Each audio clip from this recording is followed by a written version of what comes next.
Viewers, অজেন্দ্র দারফি coaching চ্যানেলে তোমাদের সকলকে স্বাগত জানাই। আজকের এই ভিডিওটিতে তোমরা যারা ক্যালকাটা ইউনিভার্সিটিতে বিএ হিস্ট্রি অনার্সে বা জেনারেল বা পাশে সেকেন্ড সেমিস্টারে পড়ছো, তোমাদের যে ডিএসসিসি 2 বা এমডিসি 2 বা MN2 পেপারটি রয়েছে, এই পেপারটির একটি গুরুত্বপূর্ণ ইম্পর্টেন্ট টিকা প্রশ্ন প্রাচীন রোমের ধর্ম সম্পর্কে আলোচনা করো। অর্থাৎ প্রাচীন রোমের ধর্ম, এটি 5 নম্বর একটি ইম্পর্টেন্ট টিকা 2024-এর সাজেশন অনুযায়ী। এই প্রশ্নটির উত্তর নিয়ে আলোচনা করব এই ভিডিওটিতে। তো দেখো, এখানে উত্তরটি তোমরা এইভাবে লিখবে: রোমানরা যে সকল দেবদেবীর আরাধনা করে তাদের অধিকাংশই গ্রিক ধর্ম থেকে নেওয়া, কিন্তু কিংবা গ্রিক পৌরাণিক কাহিনীর সাথে তাদের মিল রয়েছে। এদের মধ্যে অনেকেই ইস্ট্রুস্কান কিংবা ল্যাটিয়ামের উপজাতিদের মাধ্যমে রোমে আসে। রোমানরা গাছপালা, গুহা, নদী, নালা, পশু পাখি, এমনকি গার্হস্থ্য আসবাবপত্রের মধ্যেও নুমিনা বা ঐশ্বরিক ক্ষমতা সঞ্চার করে। তারা মনে করে যে পাথরের দেওয়াল দিয়ে সীমানা তৈরি করা হয়, তার মধ্যেও আত্মা থাকতে পারে। একে বলা হয় টার্মিনাস। ক্যাপিটোলাইন পর্বতে জুপিটারের মন্দিরে যে বিশাল আকার পাথরের গাঁথনি স্থায়ী রূপে নির্মাণ করা হয়েছে, সেটাই হলো টার্মিনাস দেবতা। রোমানরা বিশ্বাস করত প্রাকৃতিক ও দৈহিক বস্তুর মধ্যে আত্মার অস্তিত্ব আছে, যার হাতে প্রকৃতির নানা প্রক্রিয়াকে নিয়ন্ত্রণ করার ক্ষমতা রয়েছে, এবং মানুষ প্রতীকী ক্রিয়ার মাধ্যমে এই প্রক্রিয়াকে প্রভাবিত করতে পারে। প্রথমটা হলো ধর্মবিশ্বাসের এক আদিম রূপ, দ্বিতীয়টা হলো এক ধরনের জাদু।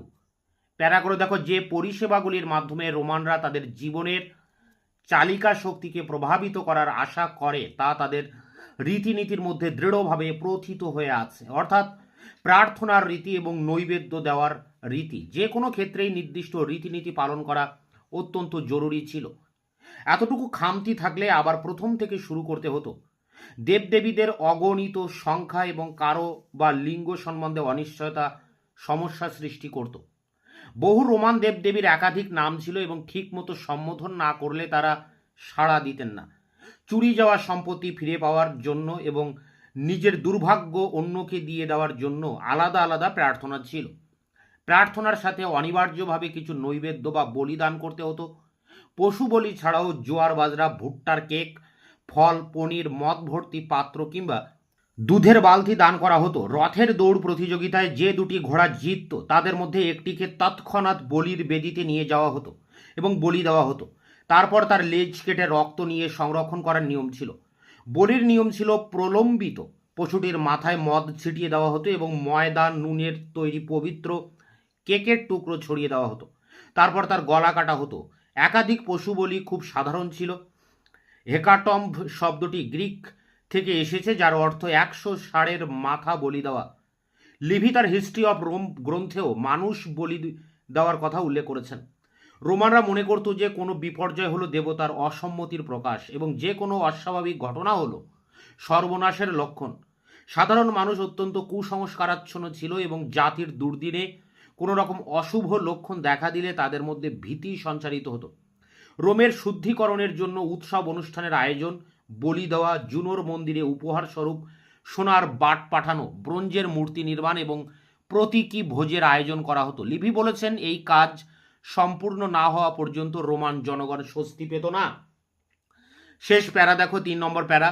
রোমের ঘরে ঘরে দুজন জাতীয় দেবদেবীর পূজা হতো: আগুন ও উনানের দেবী ভেস্টা এবং দ্বারপথ বা প্রবেশপথের দেবতা জানুস, যার নামে জানুয়ারি মাসের নামকরণ করা হয়।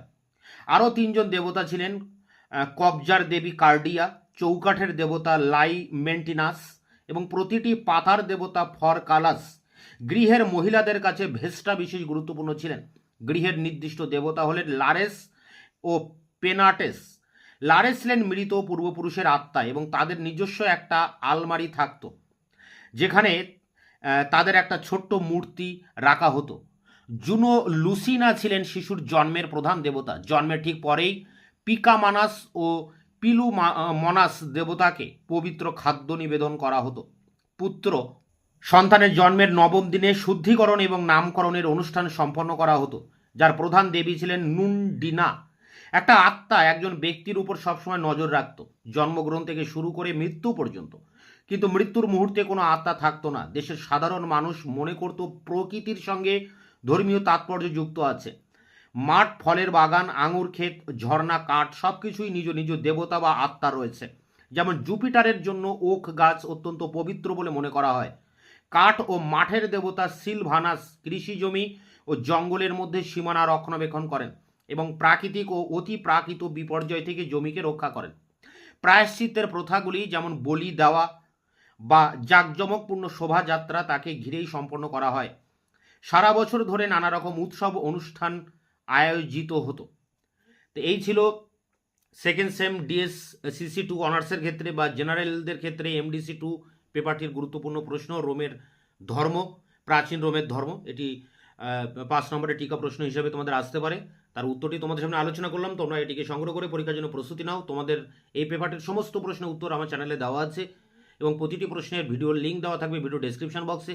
তোমরা অবশ্যই ভিডিওগুলো দেখে নিও। এছাড়া যদি তোমাদের কোনো প্রশ্নের উত্তরের প্রয়োজন হয় তোমরা নিচে কমেন্ট সেকশনে কমেন্ট করে জানাবে এবং ভিডিওটি ভালো লাগলে অবশ্যই একটা লাইক দেবে এবং সাবস্ক্রাইব করে চ্যানেলের সাথে থাকবে।